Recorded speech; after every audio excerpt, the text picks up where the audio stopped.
این هفته سراغ رولی رفتیم که در منجلاب بحران‌های روحی و روانی شناور بود.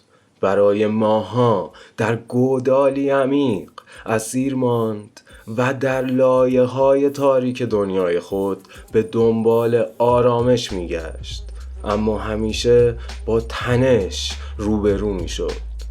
رولی که نفس مخاطب رو بند می آورد، در نهایت اما مسافر آلاسکا شد. What do I look like, Scarface? خوش اومدید به شماره 4 از پادکست رول. اینجا رول ها فقط بازی نه بلکه زندگی میشن. با ما همراه باشید تا وارد مسیر پرتنش و غیر قابل پیش بینی جسی پینکمن، ژولید موی سینما بشیم. Oh, well, Heil Hitler, bitch!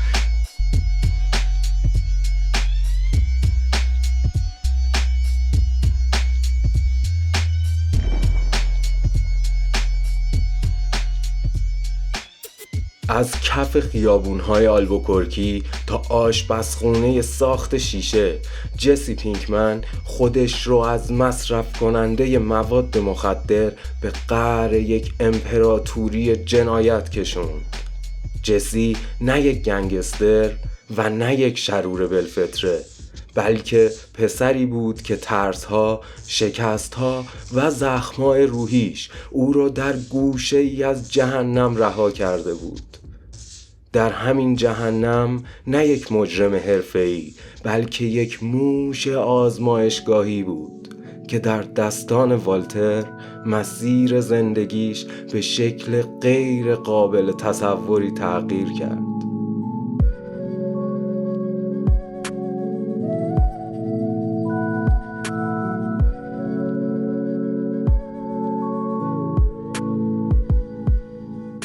داستان جسی و والت در یک ون کثیف شروع شد. یک آزمایشگاه سیار در بیابون‌های نیومکسیکو، جایی که جسی از یک خرده فروش ساده به یک همکار تبدیل شد و والتر از یک معلم شیمی به سازنده کریستال آبی. این ون کثیف نقطه شروع تحول اونها بود، جایی که والتر به هایزنبرگ تبدیل شد و جسی در باطلاق وجدان درد و ترس گرفتار شد. رابطه اونها نه یک همکاری ساده بلکه یک پدر پسری نامتعارف بود. والتر او رو ترسوند، تحقیر کرد و بارها به سمت مرگ فرستاد، اما جسی هرگز نتونست از او دل بکنه، زیرا والتر تنها کسی بود که او رو به چشم یک آشپز میدید. این برای جسی که همیشه در زندگیش نادیده گرفته میشد معنای خاصی داشت. او یه هنرمند بود که با دستاش هنری کشنده خلق میکرد. Whatever, man. I got the cash in the bag, stadium packed. Born a rock star in this life, gon' live it up on the attack. Baby, I'm bad, I just wanna get caught up in this life. I'm crazy, I'm mad, doing no cap. Only God wants you, better go live it up. Cash in the bag, stadium packed. Baby, I'm bad, baby, I'm bad. I just wanna stay bad, stay mad. Chip on my shoulder cause they treat me like an outcast. I ain't gonna take that, stay back. I'll be swinging hard till the hits come in all caps. I ain't gonna lay back, pray that someone's gonna help me. Ain't nobody like that. I ain't gonna wait, that's all fact. Give me one shot and I'll never get the throne back. I'm sick of being cautious, I'ma go cause some pain, can't stop this. I'ma steal everybody's lane, call it shoplift. Sick of hearing everyone complain when they thoughtless. Taste the pain, it's like candy canes. It makes me go change into a better frame, into a better name. Society's insane, we all live for fame. جسی با اون لهجه خاص و زبون تند در دل تاریکی‌های آلبوکورکی در جستجوی هویت و آرامش بود، اما پشت این شخصیت پیچیده آیرون پال قرار داشت، مردی که تونست جسی رو به یکی از ماندگارترین شخصیت‌های تلویزیون تبدیل کنه. آیرون متولد 27 اوت 1979 در امت آیداهو از همان ابتدا با چالش‌های زندگی روبرو بود. او در خانواده مذهبی بزرگ شد و از همان دوران کودکی در نمایش‌های کلیسایی حضور داشت. در 17 سالگی با $6,000 پسنداز همراه با مادرش به لس آنجلس رفت تا رویای بزرگش یعنی بازیگری رو دنبال کنه. در آغاز آیرون با مشکلات مالی فراوانی مواجه بود و حتی مجبور شد از خانوادش کمک بگیره تا اجاره خونش رو بپردازه. اما با تلاش و پشتکار تونست در تبلیغات تلویزیونی، موزیک ویدیوها و سریال‌های مختلف حضور پیدا کنه. ورود آیرون به دنیای بازیگری نه از طریق کلاس‌های رسمی بلکه از طریق تجربیات علمی و نقش‌های کوچک آغاز شد.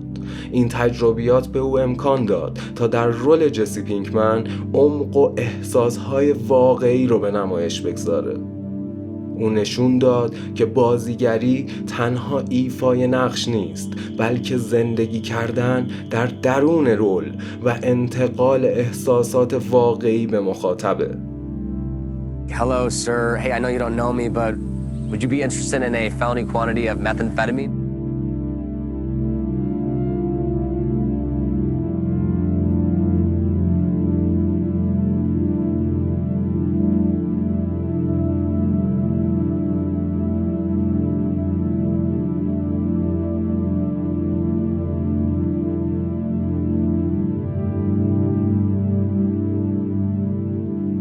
جسی پینکمن روی مرز باریک راه می رفت بین قربانی بودن و جنایتکار شدن. او نه اونقدر بیرحم بود که در تاریکی‌ها غرق بشه و نه اونقدر پاک که خودش رو نجات بده. یکی از تلخ‌ترین نقطه‌های زندگیش مرگ جین بود، عشقی که براش همه چیز بود. درست جلوی چشماش از دست رفت. اون ضربه مسیر زندگیش رو برای همیشه عوض کرد و جسی رو به آدمی تبدیل کرد که دیگه تا آخر عمر با عذاب وجدان زندگی کنه. این عذاب اما فقط به گذشته ختم نشد، بارها به سمت خودش برگشت، مثل وقتی که جلوی آینه ایستاد و با مشت به صورت خودش کوبید. تصویری از نفرتی که نسبت به خودش داشت، نفرتی که نمیذاشت هیچ وقت به آرامش برسه.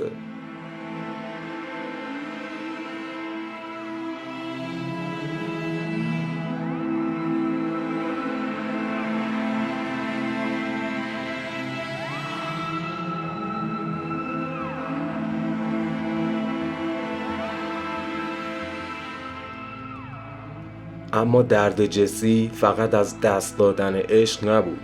وقتی یک بچه بیگناه به خاطر کارهای باند او کشته شد، دنیا براش غیر قابل تحمل تر شد. اون نگاه پر از خشم و درموندگی نشون میداد دیگه توان حمل این درد رو نداره. همین فشارها بود که در نهایت جسی رو به نقطه اسارت کشوند، جایی که با زنجیر تو لابراتوار بسته شده بود و مجبور بود دوباره برای دیگران کار کنه. تصویری از شکسته ترین حالتش، تصویری که هیچ وقت از ذهن طرفداراش پاک نمیشه. اما در نهایت رهایی اومد. وقتی والت زنجیرها رو شکست، جسی تونست بعد سالها فرار کنه. آخرین نگاهش به والت ترکیبی از نفرت، آزادی و یک جور خداحافظی تلخ بود. و آخرین تصویر ازش مردی بود که در سکوت جاده‌های برفی آلاسکا گم شد. نه یک خلافکار بلکه انسانی زخمی که بالاخره فرصت دوباره پیدا کرده بود.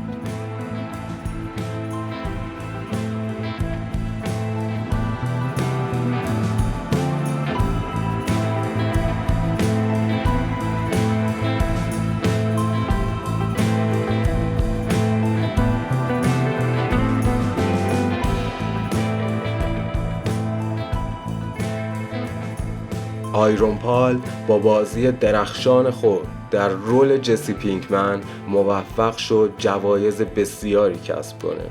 او 3 بار امی بهترین بازیگر نقش مکمل مرد در سریال درام رو برد و منتقدان هم بازی او رو تحسین کردند. گاردین اون رو یکی از برجسته ترین اجراهای تلویزیونی میدونه و کاربران ردیت به عمق و پیچیدگی شخصیت جسی در فصلهای پایانی بریکینگ بد و فیلم الکامینو اشاره کردند.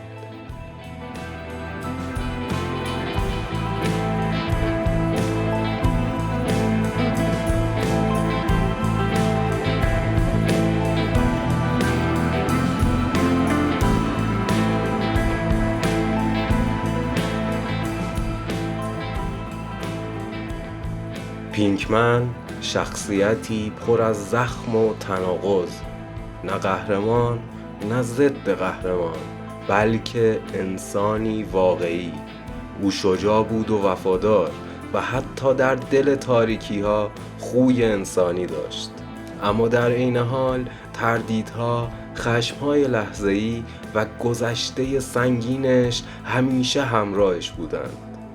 اگه جای جسی بودید چه می‌کردید؟ فرار می‌کردید یا می‌موندید و روبرو می‌شدید؟ این پرسش همون چیزیه که شخصیت جسی رو زنده و فراموش نشدنی می‌کنه. ممنون که با ما همراه بودید در شماره 4 از رول. اگه خوشتون اومد ما رو در یوتیوب، اینستاگرام و پادگیرهای معتبر دنبال کنید. اینجا رول تو شروع میشه.